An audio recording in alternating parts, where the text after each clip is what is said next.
Première question, qu'est-ce que je voudrais être? Les alliés partis, autres les alliés futurs à venir. Dans la ligne comme un mariage dans la ligne comme un point. Finance dans la ligne comme un point. Ou bien ban dans la ligne comme un point. Donc toi, tu écris ça à côté à droite, première question. Et puis deuxième question, qu'est-ce que je voudrais avoir? Et là, on est dans la ligne nazwa. Et là, on est dans la ligne nazwa. Et puis troisième question, quelle sera ma vie? Quelle sera ma vie? Donc, yo otie vinanga et kozala ndenge nini. Ceux qui makambonyo sont dans le lobby, na sali yango toko mona ce qu'on a kitaba action to comprendre et vinanga ce que kozala ndenge. D'abord définir ndenge olingozala. Parce que ça va toujours bien oyebi e bandeli pe oyebi na suka. Mais maintenant na kati nde toko tia ba action o toko zwa pour que to lo boy pa to zalaki na ipai o to comme ipai to zo kende. Amen. La partie à 4, tu te wana ezali action. Donc, ba action on a ko zoa pour que na zoa biloko ils la partie il y a droite. Amen. Boy, qu'est-ce que je dois faire pour obtenir ce que je désire? Nini na sala pour na zoa o ngana lingi. Qui peut m'aider? Tunaki mutuni na ko sali sanga parce que et pas to outil par exemple na ngana linga ko bengango mingi la sagesse de ma grand-mère. Ya lo baboy ce que musapino moko oko suko nango elongité ce que chete memeka so suko elo okezu musapino moko suko nango elongi eko simbate mais ce que les musapino so 5 loboko no mobimba so suko nango elongi ça va aller, c'est-à-dire que personne azali inil tout aza isanga biso nous avons besoin ya muninga. Parce que la capacité nanga est nécessairement au yosa nangote, au yosa nangoza nécessairement ngana zanangote. Amen. Et puis quelles sont les compétences et les capacités au ngana zanango? Il faut mieux makamuni ngana zanango, capacité na zanango. Et loko dino ngana hebi, skills dino na zanango, ok ceux qui na sali na kozwa. Ceux qui na zala skills wanate, comment est-ce que la kosa la pona zwa yango? Amen. Et puis, quelles sont les ressources dont j'ai besoin? Les ressources nini nazanango besoin pour nazwa ou nazanango besoin. Amen. Et puis, tu que premier message à Bisso, il y a de cela 2 semaines, tu as une décision. Tant que vous avez une décision, vous allez gérer ma décision. Et puis, vous prendre action pour justifier ma décision. Amen. Mais avant juste de continuer, nous allons na moi eloko bobo na lingi na pesa ba mama alingi na pesa ba mama eloko bobo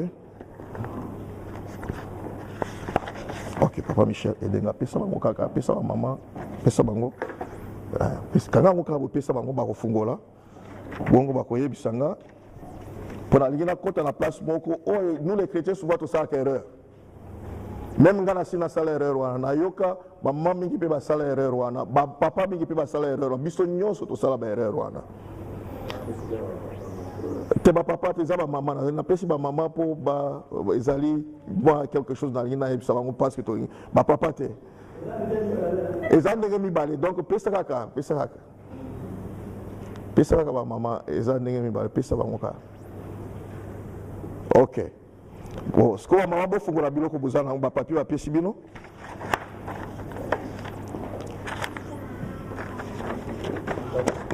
Na joie que est-ce que vous voyez bien non? Crab. There's a problem there. On va bien lobster. Lobster. So en français homard. Bon, ma maman va jouer qui imagine que maman na papa Roger Memelio 4 ya boy. Abilambela na midi lelo ya kolia. Est-ce que vous ça là non? Au kokate. Pourquoi?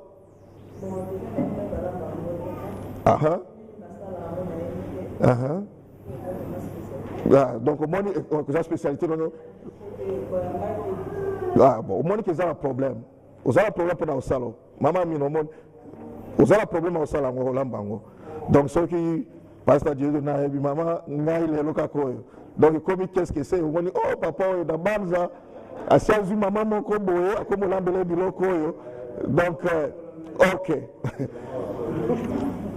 Bah maman ni bazwa ki oyo. Très bien oyo.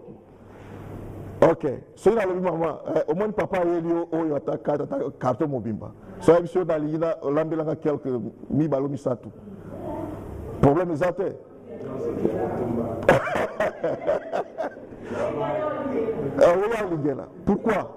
pourquoi oyebi yango omoni oyebi yango aussi oza na expérience ya kolamba yango aussi olamba yango avant c'est pourquoi soki bayebi si olamba yango problème ezo se pose te mais oyo nano olamba yango te soki bayebi si olamba yango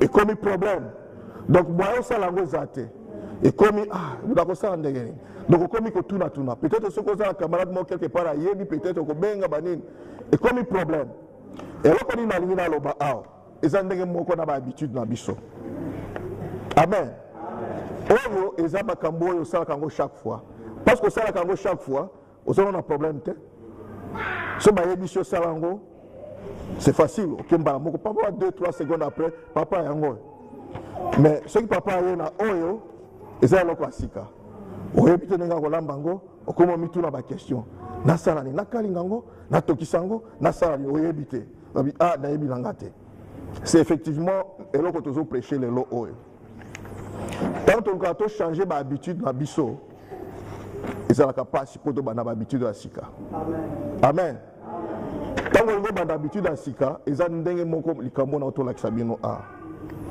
tolaka na tendance ya kosala eloko toyebi facilement sans toutefois te raisonner mbiso soki bapesi olamba yango koraisonner na okutu te oyebi déjà oyebi ba modèle no nyonso osalaka parce que osalaka yango déjà oza na expérience na yango mais soki bapesi olobsta parce que osala yango nanu te ekomi un problème amen et c'est effectivement baquestion na otali kopesa awa oyo tokomaki c'est-à-dire que makambo oyo place biso tolingi tokoma toyebi nano yango te eza idée oyo toza nango amen mais pour tokoma na place wana il faut te prendre action mingi nde oyo tosalaka ozwi premier jour osali deuxième jour osali troisième jour bon na osala yango lobi bon olamuki susu nasala yango et puis après eke nango kaka ozosala su te alors finalement okomi mais pasteur oyo ateyaki biso boye mais ngai nasali mais nazomona ngai eloko moko te pourquoi parce que osali kaka 2 fois osarete nano komi habitude na yo te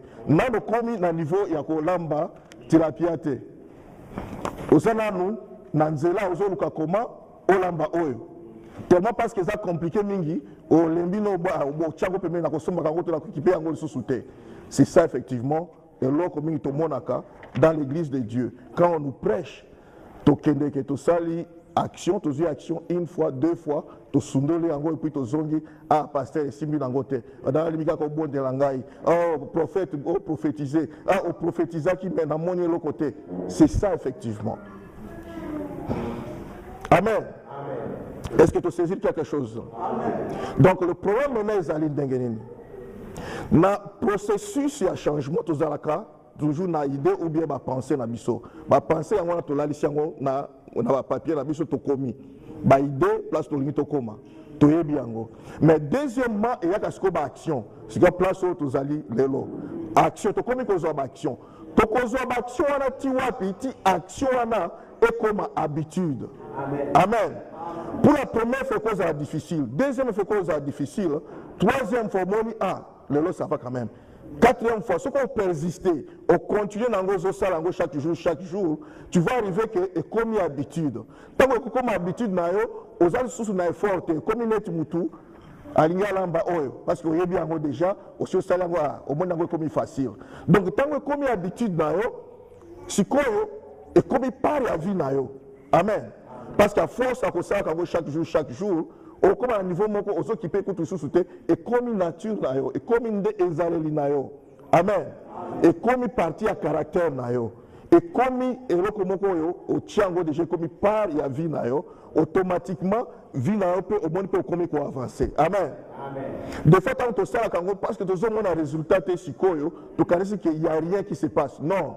Il y a sûrement makambo changer na vie na biso mais ceux qui te persister te continuer tu te comme à niveau et à l'habitude te komona que transformation y nango amen to comme ko sala eloko wana sans toutefois to kanisa amen j'espère ma maman pour la première fois lamba fufu on était baki hein mais après ça les lots on se bat péché au fufu Ah, pourquoi? Kanisa ntango bandaka. Kanisa jour na premier jour tant maman bino alobi, allez, fufu wana yo fo lambe la bande kono balia. Ou bien lambe papa bino fufu o. Pas o lambe boy fufu etebi. Est-ce que on le baika que le kole etebi et sili na kolamba kananga su fufu te? Non.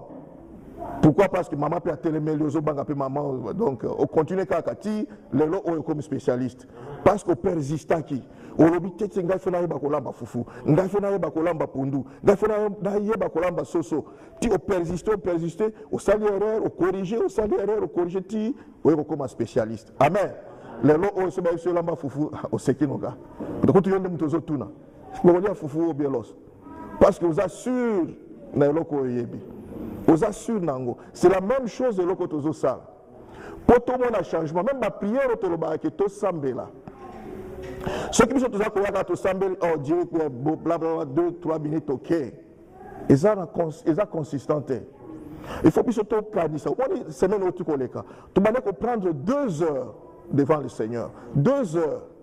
Moi, ceux qui te continuent d'engoana, 2 heures, vous avez 2 heures, non. Ça dépend d'engoana. Quand on a par la mort, quand on a divisé en 4, ce qu'on soit 2 heures par jour, bien 1 heure par jour, et que comme nature n'a mis balai, et que tant que tant que nous prier, pour nous, c'est normal, c'est vie nayo. Au commande que makambo belé wana ko salama, sans toutefois on fournir by effort. Amen. Le point aux anango awa, c'est parce que tu n'as pas payé prix wanate. Et comme nous ne voulons pas payer ce prix-là, pour que tu aies initié, et comme deuxième nature nabiso, c'est alors que tu as un problème. Amen. C'est pourquoi le nom de l'église, tu connais que théorie belé. Théorie en Nzambe est très simple. Philosophie en Nzambe est très simple. Amen. Bison de ton Luka, ton commissango nature na biso. Tu vois, Adam tanga péchaki. C'est-à-dire qu'il y a une séparation. Une séparation à mon état, Adam ti bakoma kepa na yo. Ma génération bonne le kinakati. Et chaque génération a un problème dans l'ango. Yosko a produit, il y a une génération a problème. Mais si quoi on a changé, donc ça fait 6000 ans. Problème à 6000 ans, on a changé en go. Il y a que Yosko qui a changé en balamoko, ou bien changé en la prière moko. Et que ça la maté. Amen. Et que ça la maté. Biso tozali batu, nous sommes appelés, bien-aimés, to banda ko prier, to yi kampiko na prière, to yi kampiko na epai to lingi to koma, pour que à la longue, tout le monde est là qu'on est salama. La Bible nous dit de prier sans cesse. Prier sans cesse. Pourquoi prier sans cesse? Ceux qui te dirigent prière et que tu as prier sans cesse. Au lobby mariage, il faut comment niveau, il faut back in telle université. Au lieu de action, au baniko salango, baniko prendre des actions, tu pries à tout moment et aux autres vivre vie intimité dans le Seigneur. Le Seigneur va couper sur ma idée. Qu'est-ce qu'il faut faire? Les lots salaboy, les lots salaboy, kolika koto anate, les kakote. Et finalement, tu vas comme maman tango ayaka, awadela talaka les papas moko, mais comme hein, elles ont changé. Au fil du temps, elles ont changé. Au fil du temps, ils ont commis. Maman, c'est comme papa la Koufaka Biso. Jusqu'à l'âge de 40 ans, on non monate. Mais jour à Koutanaki na Jésus. Et que Yesu a fungoli miso. Batwa komo kama, bakomo loba yete, mais ya lobi zangai. Amen. Ya lobi zangai. Koutwa tei na docteur de la loi. Atei ba docteur de la loi, prédication munene, évangéliste munene ngana mwa na Bible, eza papa wana. Pourquoi? Parce que Jésus a touché makambo changer mbalamoko. C'est ça, bien-aimé. Ba idée toza nango tant que idée wana to komi yango na sete, to chango to komi yango te, to zui ba action sur ba idée na biso jusqu'à ce que comme habitude na biso de tout le monde a un caractère, tout le monde a une vie, ceux qui sont il n'y aura pas de changement. Amen. Ceux qui ont un changement, le Seigneur nous demande de prier sans cesse. Bon. Tu vois, le problème que moi j'avais avant, je croyais que ceux qui n'ont pas l'université, tout quand je termine, tout ça. Mais après avoir terminé l'université, d'abord avant de terminer, nous avons un problème côté moi, nous avons avancer. Vous savez ce que j'avais fait? Alors que Zaki n'a uniquine, j'ai prié chaque jour de 4 heures à 6 heures, de 4